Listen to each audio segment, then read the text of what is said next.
Mas Uya, dalam rangka apa nih datang ke Polres Mas Uya? Lama banget ya? Oh enggak, ini Polres cuman ada ngurusin warga dapil saya yang menanyakan satu permasalahan itu aja. Oh, Iya. ada permasalahan serius ya? Enggak, ini warga dapil masyarakat biasa. Kirain mau ngurus tanah yang kemarin gitu Mas. Bukan. Perkembangannya seperti apa sih Mas yang tanah Yang tanah mana nih? yang jadi orang tua Mas? Oh, yang tanah almarhum bapak saya di Desa Bedahan, Sawangan. Itu jadi tanahnya sudah ada sertifikat hak milik dan lain sebagainya, tiba-tiba dikuasai oleh salah satu developer, ya, namanya gue lupa apa. Jadi itu aja. Dan lucunya mereka bisa menuntut BPN dan lain sebagainya. Jadi intinya saya bingung gitu, kenapa negara ini kita punya sertifikat bisa dikuasai oleh orang lain dan bisa double-double. Tapi janji saya adalah saya akan mengurus kasus tanah bapak saya yang di Bedahan Sawangan ini. Karena saya juga terlibat pasti ada oknum-oknum. Caranya gimana? Begitu. Ya, saya ada koordinasi dulu aja. Ya, Bahkan bikin LP Mas. kita lihat saja nanti. Ternyata Mas juga kena juga ya mafia tanah juga, ternyata masih banyak juga. Iya, dan bapak saya waktu itu nggak cerita banyak, jadi dia baru cerita waktu 3 tahun yang lalu gitu ya. Dan dia sempat ngurus sendiri tapi juga susah gitu kan. Melihatnya sekarang gimana sih Mas? Nih, mafia makin marak juga. Oh iya, makanya mafia itu makin banyak dan makin marak, mafia tanah juga, mafia apapun, dan kita harus berantas dari negara tercinta ini karena kalau mafia diberikan peluang untuk berkuasa di sini, mau jadi apa negara kita? Jadi kita harus berani, ya, kita harus berani bersuara, jangan takut untuk bersuara, karena kadang-kadang gini, kita nggak bersuara karena kita ngerasa bukan kita yang lagi kena masalah, biarin masalah orang lain. Tapi kalau kita tidak bersuara karena kita merasa ini bukan masalah kita, nanti suatu saat kalau lu ada di permasalahan itu, siapa yang ada di belakang lu? Intinya gitu kan. Jadi kita harus berani bersuara untuk kebenaran dan keadilan. Berurusan dengan mafia tanah sampai terkena imbas sesuatu Mas? Enggak, cuman tanah sih menurut saya juga nggak seberapa ya. Cuman kan ini adalah, pasti bapak saya juga berpikir dulu, almarhum bapak saya, tanah dibeli dengan susah payah, keringat, kok tiba-tiba bisa berpindah tangan ke tangan orang lain dan udah jadi developer dan jadi perumahan gitu aja. Dan itu juga menyangkut pada saat itu aparat-aparat desa setempat lah. Ya.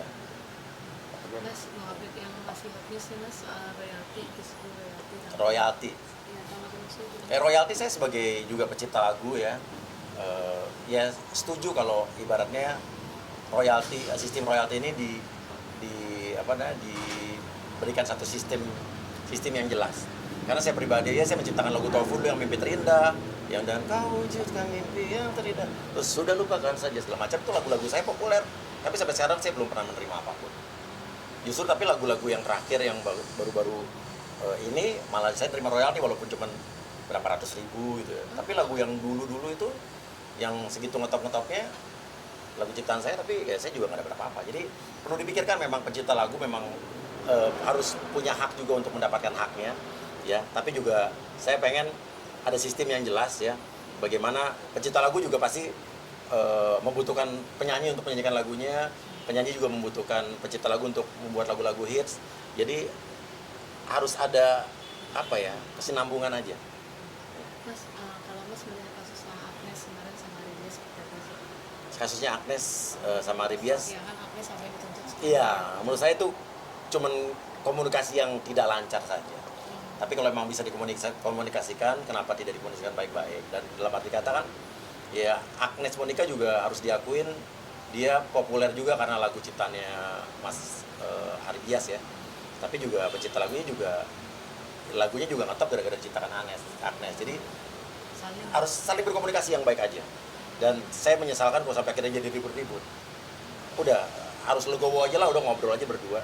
Kan toh akhirnya kan pencipta lagu dan penyanyi juga harus jadi support system yang kuat satu sama lain. Jadi jangan sampai bentrok-bentrok juga.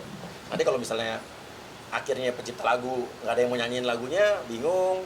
Kalau penyanyi juga nggak bisa nyiptain lagu, dia butuh pencipta, juga bingung nyari lagu siapa. Ya intinya udah di luar negeri nggak ada ribut-ribut kayak begini kok. Mas, Agnes sama Mas Denny kan punya kongsi nih. Iya. Oh saya nggak tahu deh, saya kurang ngikutin itu kasusnya. Cuman intinya saya ngerti semua apa yang diperjuangkan masing-masing pasti punya alasan. Gue nggak bisa bilang siapa benar siapa salah, semua pasti punya alasan. Ya, jadi ya dikomunikasikan aja, komunikasikan baik-baik aja lah.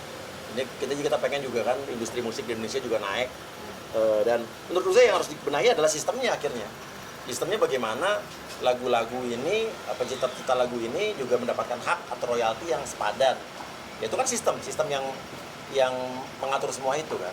Ya sekarang gue percaya bahwa lagu gue udah diatur katanya sama yang ngurus royalti, LMK dan lain sebagainya. Tapi kalau saya sendiri nggak pernah terima apa-apa, artinya kan emang ada yang nggak benar gitu kan. Maksudnya nggak minta sih. Ya nggak minta, harusnya kan gue dikasih ya, otomatis ya, dihubungi atau gimana gitu kan. Maksudnya ada haknya sih. Harusnya ada haknya memang yang harus kita dapat juga. Oke. Maksudnya sedikit dong ngomenin sedikit passionnya Agnes Monica kan dia lama di luar lihat. Dia kemarin datang ke Kemenkumham melihat tampilan Agnes ini sebenarnya. Tampilan yang saat ini. Gue belum lihat ya, yang datang ke Menkumham belum lihat gue fotonya. Yang pakai jas hitam. Aku tidak lihat. Kenapa maksudnya kenapa? Gue nggak lihat. Nggak apa sih, lebih fashionable aja. Ya bagus lah, artis harus fashionable ya kan. Iya. Tanggapan Mas Lia aja sih, penampilan Agnes sekarang gimana gitu. Agnes keren, mendunia, dan ya artis tetap aura artisnya ada. Terlihat lebih seperti apa mungkin lebih Mana sih? dewasa atau lebih cantik atau lebih Oh, cocok menjadi DPR. oh cocok ini Iya. ini maksudnya Mas Iya, keren. ada yang berbeda nggak sih dari Agnes Mas? Ya sih elegan aja, elegan. Elegan namun tetap stylish. Gue jadi stylish Oke. komentator ya. Oke, thank you. Aman ya? Aman. Wajar, Ya. iya. Wajar nggak sih Agnes bayar 1,5 juta untuk bayar? Gua nggak tahu itu kan urusan hukum pengadilan. Gue nggak terlalu ngikutin, cuma tahu aja beritanya di permukaan, tapi gue belum mendalami kasusnya. Ya, kalau kasus gue kan kasus di DPR soal kesehatan, BPJS kesehatan, tenaga kerja, BPOM dan lain sebagainya. Tapi kena Agnes ya? Kenal lah, Agnes kenal. Support buat Agnes Yes, Agnes tetap semangat dan juga para pencipta lagu tetap semangat juga. Masih